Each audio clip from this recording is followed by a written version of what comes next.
बच्चों, let's read the question first. Differentiate between nematoblast and nematocyst. Nematoblast and nematocyst के बीच में हमें यहाँ पे डिफरेंस करना है. तो जो यहाँ पे की कॉन्सेप्ट यूज किया जाएगा, क्योंकि ये दोनों ही प्रेजेंट होते हैं निडेरियंस के अंदर, तो हम निडेरियंस की स्टडी करेंगे.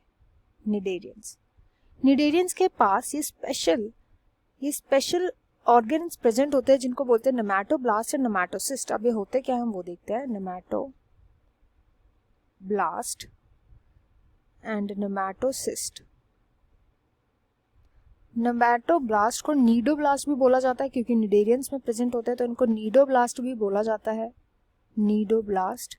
एंड ये होते हैं स्टिंगिंग सेल्स. स्टिंगिंग सेल्स क्यों बोलते हैं इन्हें वो आपको आगे पता चलेगा. इन्हें स्टिंगिंग सेल्स बोला जाता है. वेयर इज नेमाटोसिस्ट जो होते हैं ये कैप्सूल लाइक स्ट्रक्चर्स होते हैं.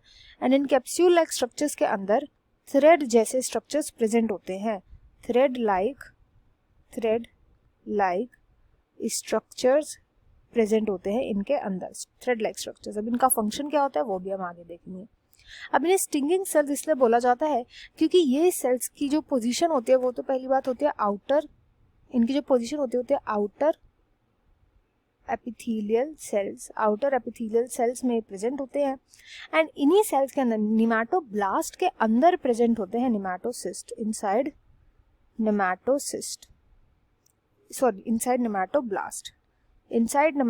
यानी नेमाटोब्लास्ट के अंदर प्रेजेंट होते हैं नेमाटोसिस्ट, एक कैप्सूल लाइक स्ट्रक्चर जिनके अंदर थ्रेड लाइक स्ट्रक्चर प्रेजेंट होता है. अब इन्हें बोला जाता है स्टिंगिंग सेल्स इसलिए क्योंकि ये नेमाटोब्लास्ट को कैरी करते हैं, नेमाटोसिस्ट को कैरी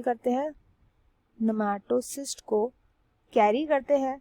एंड कभी भी जब स्टिमुलाई के एक्सपोजर में आता है नेमाटोसिस्ट जब भी किसी स्टिमुलाई के एक्सपोजर में आता है, उस वजह से क्या होता है, एक्सपोजर जो होता है, स्टिमुलाई जो हो सकता है वो कोई इसका प्रे हो सकता है, इसका फूड हो सकता है या कोई एनिमी हो सकता है. तो स्टिमुलाई के एक्सपोजर में आते ही नेमाटोसिस्ट थ्रेड लाइक स्ट्रक्चर को कर देते हैं रिलीज.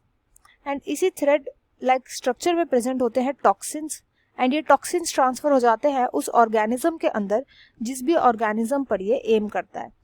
एंड उससे इन टॉक्सिन्स की वजह से उस ऑर्गेनिज्म की डेथ भी हो सकती है. इसलिए इन्हें स्टिंगिंग सेल्स बोला जाता है क्योंकि स्टिंग की तरह काम करते हैं. एक तरीके से जैसे बीज के अंदर स्टिंग प्रेजेंट होता है, ऐसी नेमाटोसिस्ट जो होते हैं वो स्टिंग की तरह काम करते हैं. थ्रेड एकदम से फेंकते हैं जिसकी वजह से ऑर्गेनिज्म के अंदर ट्रांसफर हो जाता है टॉक्सिन. ऐसा करके इनके अंदर ये थ्रेड प्रेजेंट होता है नेमाटोसिस्ट के अंदर.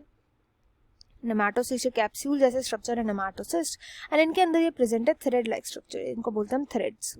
ये थ्रेड को रिलीज करते हैं ड्यू टू एन स्टिमुलाई की वजह से ये रिलीज हो जाता है. एंड जो भी टॉक्सिन इसमें प्रेजेंट होता है ये टॉक्सिन ट्रांसफर हो जाता है उस ऑर्गेनिज्म पे.